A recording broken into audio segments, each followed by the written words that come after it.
بسم اللہ الرحمن الرحیم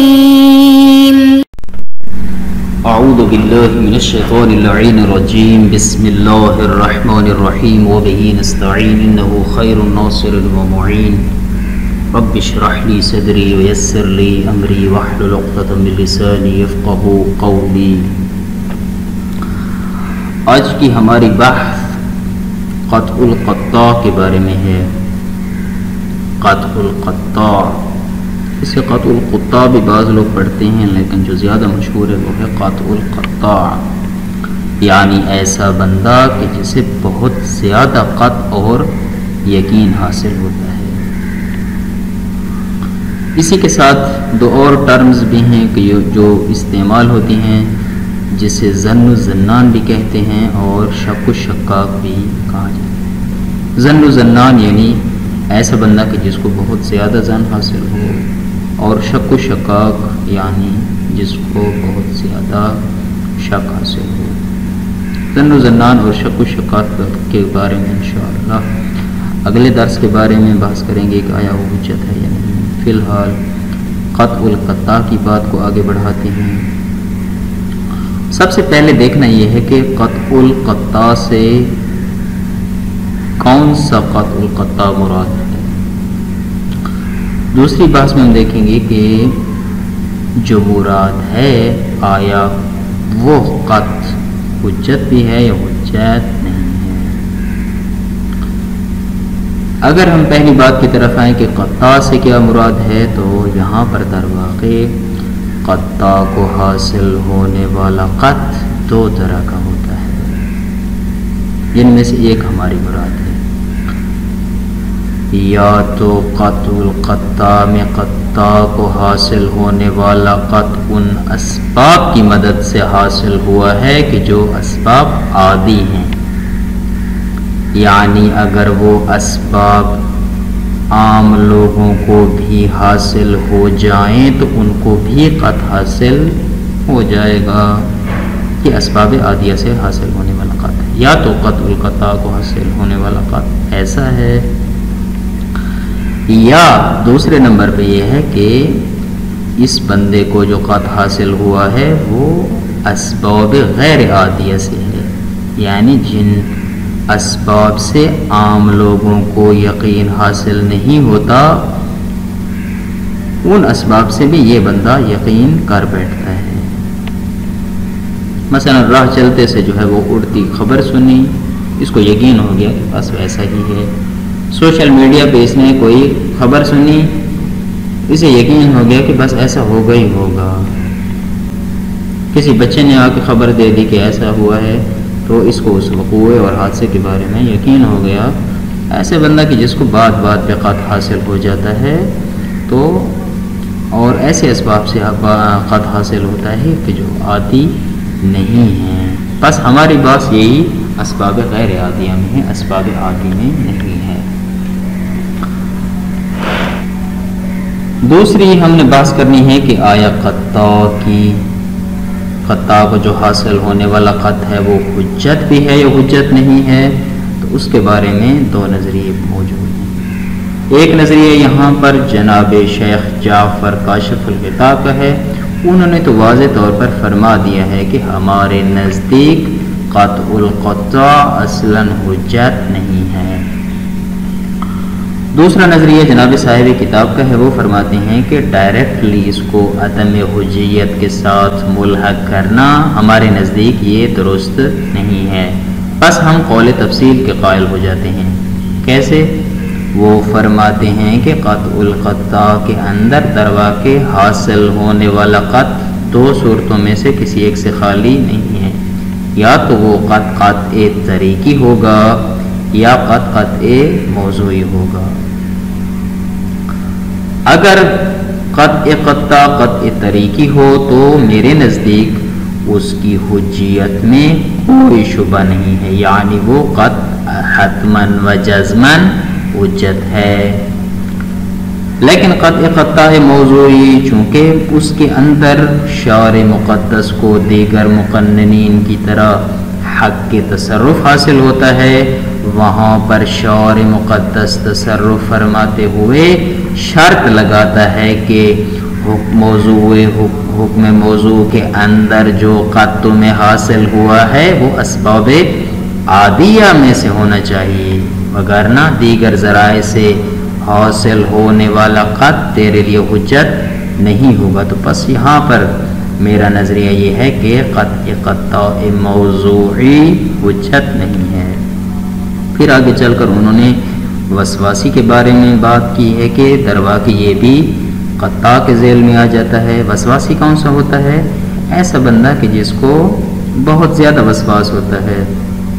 شارع مقدس نے تکالیف کے متعلق قانون وضع کیے ہیں، مثلا ہاتھ نجس ہو جائے تو اس کو ایک دفعہ دو دفعہ اس انداز میں دھو لو، پاک ہو جائے گا۔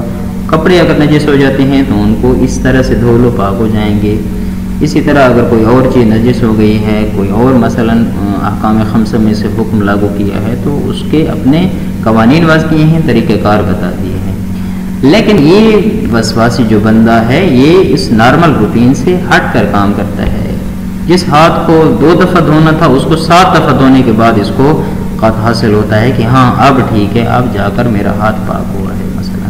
اسی طرح دیگر احکام کے بارے میں بھی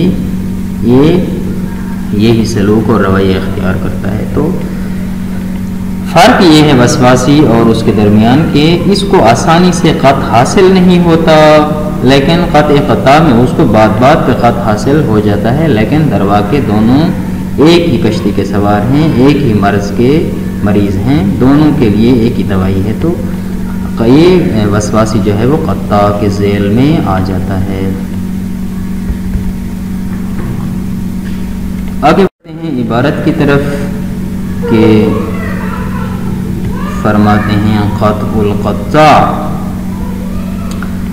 الفصل الرابع قطع القطاع، چوتھی فصل قطع القطاع کے بارے میں ہے۔ یطلق القطاع، جہاں پر فقط قطاع بولا جائے بغیر کسی قید و شرط کے، ویراد منہ تارتن، تو اس سے کبھی کبھار کیا مراد لی جاتی ہے؟ من، وہ بندہ مراد لیا جاتا ہے یحصل له القط کثیرا من الاسباب التي، کہ جس کو اکثر طور پر ان اسباب سے قطع حاصل ہوتا ہو کہ جن اسباب کو لو اتیحت لغیرہ لحصل له ایضا، اگر ان اسباب کو غیر پر عرضہ کیا جائے تو ان کو بھی قطع حاصل ہو جائے گا۔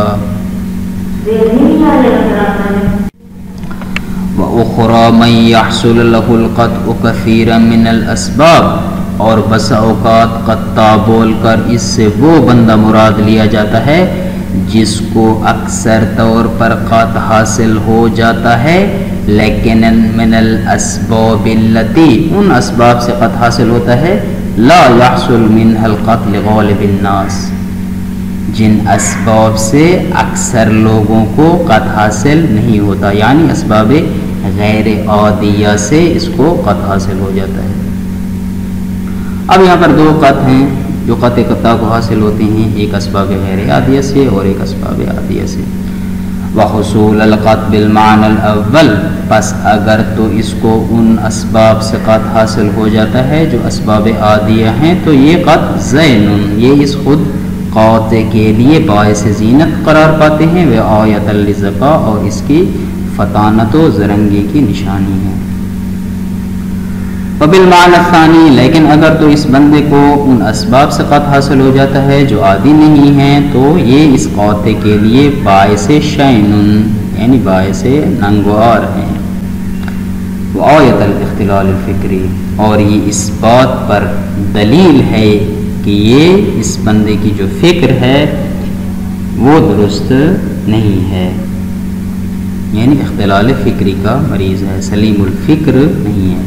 اور محل البحث والقسم الثانی، بس ہماری قطع القطاع کے بارے میں جو بحث ہوگی اصل میں وہ اس قطع کے بارے میں ہوگی کہ جو اسباب عادیہ سے حاصل نہیں ہوتا۔ ثم ان الوسواس فی مورد النجاسات، پھر چونکہ وسواسی بھی اسی کے ذیل میں آ جاتا ہے تو اس کو بھی ساتھ ذکر کر دیا کہ وہ بندہ کہ جس کو بہت زیادہ وسواس ہوتا ہے تو نجاسات کے مورد میں بھی وہ بھی من قبیل القطاع، وہ بھی اسی قطع القطاع کی قبیل میں آ جاتا ہے کہ یحصل له القطع بها كثيرا من اسباب غیر عادیت، کے اس وسواسی کو بھی اکثر طور پر ان اسباب سے قط حاصل ہو جاتا ہے کہ جو عادی نہیں ہوتے. مثلا یہ بندہ یہاں پہ کھڑا ہے اور دور جو ہے وہ سڑک پہ پانی پڑا ہوا ہے اور ایک گاڑی گزرتی ہے تو وہاں سے چھینٹے اڑتے ہیں لیکن بہت دور ہے. اس کو یوں لگ رہا ہے کہ گویا وہ چھینٹے میرے کپڑوں پہ آ کے پڑے ہیں اور میرے کپڑے نجس ہو گئے ہیں. خام خام اس کو قط حاصل ہو گیا ہے. اسی طرح تکالیف کے عہدے سے جو ہے وہ نکلنے کے لیے اس کو قط حاصل ہوتا ہی نہیں ہے. مثلا اللہ اکبر ایک دفعہ کہنا ہے تکبیرۃ الاحرام، یہ جب تک 7-8 مرتبہ نہیں کہہ لیتا تب تک اس کو یقین ہوتا ہی نہیں ہے. کیسے کما انہ فی مورد الخروج عن عہدۃ التکالیف، یہ ایسے ہے جیسے فرائض کی ادائیگی میں اس کو قط حاصل ہی نہیں ہوتا. یہ بھی وسواسی ہے وہاں پہ لیکن بمعنی، لیکن یہاں پر اس معنی میں ہوگا کہ لا یحصل له الیقین بسہولۃ، اس کو آسانی سے یقین حاصل نہیں ہوتا. اذا عرفت ذلک، پس جب آپ یہ بات جان چکے، فعلم تو جان لیجئے، انہ ہو کہ یعنی شیخ الاکبر، جناب شیخ اکبر، یعنی یہاں پر شیخ جعفر کاشف الغطاء مراد ہیں، تو ان سے حکایت ہوئی ہے کہ عدم اعتناء بقطع القطاع، وہ فرماتے ہیں میرے نزدیک قطع قطع اصلا حجت نہیں ہے، بس وہ اپنے قط کی اعتنا اور پرواہ ہی نہیں کرے گا. لیکن صاحب کتاب فرماتے ہیں وتحقیق کلامہ یتوقف علی البحث فی مقامین، ان کی اس بات کی جو تحقیق ہے وہ موقوف ہے 2 جگہوں پہ، یعنی ہم 2 جگہوں پہ چل کر بحث کریں. پہلا کیا ہے؟ ما، وہ صورت ہے اذا کان القطع طریقیا، کہ جب اس قطع القطاع کو حاصل ہونے والا قطع طریقی ہو. دوسری کون سی جگہ ہے؟ ما، وہ والی صورت ہے اذا کان القطع موضوعیا، کہ جب اس کو حاصل ہونے والا جو قطع ہے وہ قطع موضوعی ہو. اما الاول، جہاں تک قطع طریقی کی بات ہے، آیا وہ حجت ہے یا نہیں ہے؟ فظاہر کون قطعی حجتن علیہ، میرے نزدیک ظاہراً یہ نظریہ ہے کہ قطع القطاع کو اگر قطع طریقی حاصل ہوا ہے تو وہ قطع حجت ہے. ولا يتصور نهيه عن العمل به، اور یہاں پر ممکن نہیں ہے کہ ہم اس قاطع کو اس قطع کے مطابق عمل کرنے سے نہیں کریں، روکیں. کیوں؟ اگر روکتے ہیں تو کیا ہوگا؟ لاستلزام، نہیں، اگر نہیں کرتے ہیں تو اس سے لازم آئے گا وجود حکمین متناقضین عنده فی شریعہ، کہ ایسے قاطع کے لیے شریعت کے اندر 2 متناقض حکم موجود ہیں. کیسے؟ حیث یقول، مثلا اس کو مثال سے سمجھا رہے ہیں کہ ایک دفعہ شارع اس کو یوں فرما دیتا ہے کہ الدم نجس، خون نجس ہے، وفی الوقت نفسہ ینہاہ عن العمل بقطعہ بان ھذا دم، اور دوسری دفعہ جب اس کو کسی مائع کے خون ہونے کے بارے میں قطع حاصل ہو جاتا ہے تو شارع گویا اس کو روک رہا ہے کہ تو اس خون کی پرواہ نہ کر، یعنی یہ خون تیرے لیے اب نجس نہیں ہے. یعنی ایک دفعہ خون نجس ہے بھی صحیح اور نہیں بھی ہے تو گویا اس سے عمل میں تناقض لازم آ رہا ہے. تو بس یہ درست نہیں ہے، اس اعتبار سے قطع طریقی کو حجت ہونا چاہیے. نام جی ہاں، ایک صورت ہم اسے خارج کریں گے کہ لو اراد عدم کفایتہ فی الحکم بصحت العمل عند انکشاف الخلاف، ہاں اگر یہ مراد لی جائے کہ حکم لگانے میں یہ کافی نہیں ہے. کون سا حکم؟ بصحت العمل، کہ تیرا یہ عمل درست نہیں ہے، یعنی یہ قط کفایت نہیں کرے گا حکم لگانے میں. کون سا حکم؟ کہ تیرا یہ کام درست نہیں ہے. کب؟ عند انکشاف الخلاف، کہ جب اس قاطع کا قط مطابق واقع نہ ہو، یعنی اس نے اپنے قط کے مطابق عمل کیا اور بعد میں وہ قط ویسا نہیں تھا جیسے حکم ہوا تھا، تو اس صورت میں فرماتے ہیں کہ اب یہاں پر یہ حکم نہیں لگایا جائے گا کہ تیرا یہ عمل اور کام صحیح ہے، بلکہ یہ عمل درست نہیں ہوگا، بلکہ دوبارہ اس کو انجام دینا پڑے گا. کیسے؟ کما اذا قطع بدخول الوقت، مثلا اسے یقین ہو گیا ہے کہ نماز کا وقت داخل ہو چکا ہے، وتبیین عدم دخولہ، لیکن بعد میں یقین حاصل ہو جاتا ہے کہ وقت داخل ہی نہیں ہوا تھا، میں نے خارج از وقت نماز پڑھی ہے، فیحکم علیہ بالبطلان، بس اس صورت میں حکم لگایا جائے گا کہ جو نماز تو انجام دے چکا ہے وہ باطل ہے. فلہ وجہ، بس اگر یہ کہا جائے تو اس کی تو وجہ بنتی ہے کہ اگر قط کے مطابق عمل کرے اور بعد میں کشف خلاف ہو جائے تو یہ قط حجت نہیں ہے اس صورت میں، لیکن ڈائریکٹلی کہہ دینا کہ قطع طریقی ہی اس کی ذات کے لیے حجت نہیں ہے، اس سے تناقض لازم آتا ہے۔ لیکن اگر یہی نماز قطع موضوعی کے ذیل میں پڑھی جاتی تو اس صورت میں تو یقیناً یہ عمل اس کا درست ہوتا، چونکہ موضوع باقی ہے۔ وَلَكِنْ لَا فَرْقَ عِنْدَئِذٍ بَيْنَ الْخُطَّىٰ وَغَيْرِهَا، لیکن اس صورت میں فرماتے ہیں کہ نماز کو جو دوبارہ پڑھنا ہے اور اس کا قطع حجت نہیں ہے، تو اس صورت میں فرماتے ہیں قطع اور غیر قطع میں کوئی فرق نہیں ہے، چونکہ اسباب غیر عادیہ سے حاصل ہونے والا قطع اگر خلاف بعد میں ظاہر ہو جاتا ہے تو ہر دو صورت میں حجت نہیں ہے۔